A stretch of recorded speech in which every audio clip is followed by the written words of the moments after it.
Hi. Okay, so today I want to talk about the phases of recovery for anything. Meaning, I've recently reminded myself and gone back to something that I know, and this applies to everything. I used to think it only applied for exercising and my daily walks, but it actually, and my stretching, but it also, I'm realizing that it applies to everything for stages of recovery. Um, and that is this. I'll show you. I've written it down. I don't know if you can read it.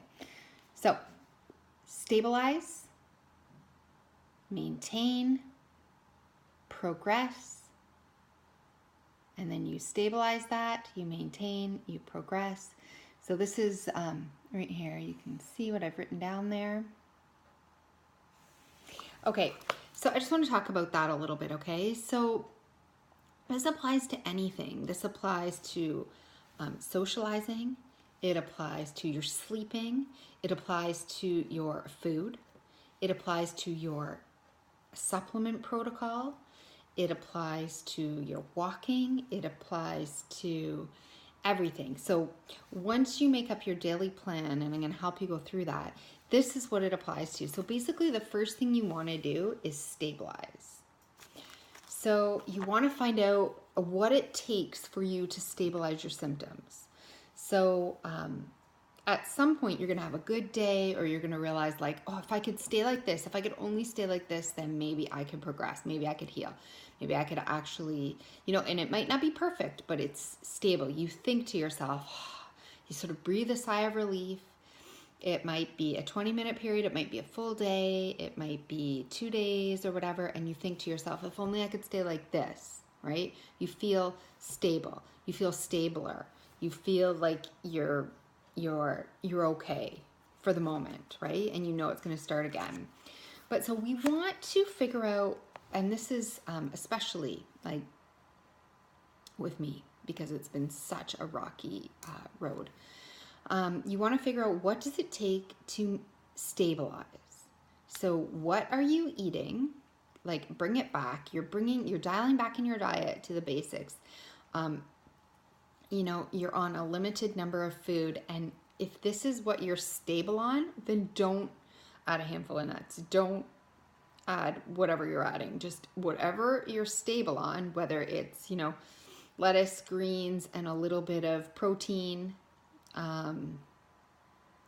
Maybe that's it. Maybe you're on like 3 or 4 foods. Okay, that's it. Then if that doesn't flare your symptoms, then that's your stability. Same with walking. If you can walk to the mailbox and back, if you can walk around the block, if you can walk down the driveway, if you can walk every other day, whatever that limit is, where you think, oh, I feel okay here, I feel stable, I'm not pushing and crashing, I'm not pushing and crashing, I'm not amping up my symptoms. That's where you're stable. Same with your supplements, okay? If you're adding a new supplement, or you're on a supplement, maybe you can take no supplements. And we all know that we need some supplements. We need, our bodies are working so hard that we need vitamins, minerals. We need these things to help our body. But same with food. If we're not able to take them without crashing, then we figure out, what can we take without crashing? Can we take fish oil? Can we take vitamin C? Can we take some vitamin D? What can we take? And without pushing it, what are the basics? And just stick with that, okay? Because we're stabilizing. We're not opening it up to a huge protocol yet. So you have your basics, and you want to stabilize with that. And if you can't, then maybe you can't take any. Same with, so we've got the sleep. How much rest do you need in order to feel stable? So maybe you need to go to bed at 8 o'clock every night and not wake up until 8 every day. Maybe you need 12 hours. Maybe you can feel stable on 10, right? Maybe you need more. Like, we need to find out, where is your stable day, and you need to write down everything that happened that day and find out, and we need to see if we can maintain it another day. So we need to be able to repeat and stabilize at this level. Social, maybe you can't leave the house. Maybe you can do grocery shopping. Maybe you can just drive your kids to the bus stop and back. Maybe you can sit and visit with a friend for tea. Maybe you can't do any of it. So you need to figure out what socially you can do. So these are all like, go through the list, right? What are you able to do? And so that you can stabilize your symptoms, maybe not make them disappear, but stabilize them and feel like, I could gain from this point. And then you want to maintain. So this is the tricky part. You want to basically stay at that level. So you don't want to push, you don't want to add in, you don't even want to increase your bedtime by 20 minutes. You don't want to even walk, 30 feet farther on your walk. You don't want to add even one more food in, one more supplement. You want to basically do the same thing to maintain. So that's the second, maintaining. And you have to maintain yourself for a week or two at that level. Can you maintain at that level without crashing? And if you crashed, why? Why did you crash? Did you eat something else? Did you not get enough rest? Did you push it too far socially, physically?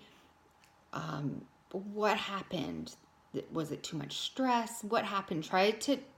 Once you figure out that stable little day or piece of time, you need to figure out, what was it you're thinking? What happened that pushed you? And sometimes it's very, very, very, very, I know for me, challenging to figure out. But what we really want to do is maintain. Okay, so if we can maintain our stability, then at that point, even if we keep it for a couple of days, a week, whatever, we can progress. And this is what everybody wants, because we don't want our life to be this small forever, because we can't go to bed every day at 8 o'clock and only eat 3 foods for the rest of our life and not get all our vitamins and minerals or be able to take a supplement or ever push ourselves out of our comfort zone in any way or ever feel stressed or this or that or the other. So we need to then take one area. What's the most important thing to us this week?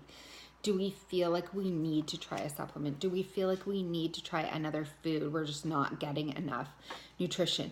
Do we feel like we need to progress our social life? We need to be able to do more with our husband or our children or something. So we need to be able to walk more, build our endurance back. So then you pick one area and you just progress it, okay? And everything else stays stable. So you progress, and then there's sort of that adaptation period where your body's adapting, much like if you are at the gym and you lift a 5-pound weight and then you're okay with that for about a week, then you might try the 10-pound weight. But as soon as you do that, your body's going to feel sore the next day. Things are going to go off kilter. So how can you stabilize that? Maybe you need a little bit more sleep than you normally would at the stable point, or maybe you need to really limit your stress, or really just so that you can adapt. And then as soon as you've done that for a few days, you go back to stabilizing that.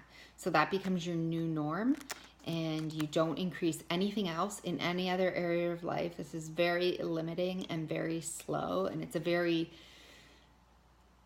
almost impossible thing to do, because you never know when a stress is going to come up, or you need to do something with your family, or you need to, but if you do, if something unexpected, so this is what you need to do. So you're stable, then you find out a way to maintain that, you maintain that, and then you progress. So you add something in of your choice, and then you stabilize that again until you're comfortable, and then you add another thing to progress, and then you stabilize. But you don't add 2 or 3 factors at once, or you're going to crash. This is the crashing. And if you add too much at once, all kinds of things at once, then your system just can't keep up. It crashes, and it stays in a long crash, like a couple of month crash, where you just can't not stabilize again. You have to dial everything back. So it could even be that little piece of chocolate, like anything. You don't know what it's like. Obviously your body is just trying to survive, so it's working on the bare minimum. So anytime you add something in, you need a period to adjust to that, and we cannot change anything else in any other area.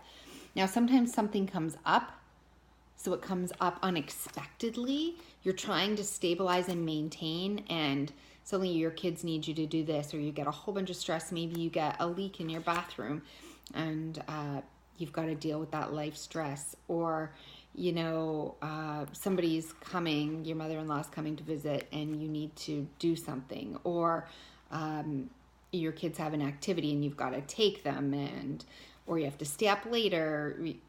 Somebody's sick or barfing in the house, and you have to stay up and change your bedroom routine, or you just don't get sleep that night, or for whatever reason, there's all these unexpected things. Well, that is also, even though you haven't chosen it, that's a progression.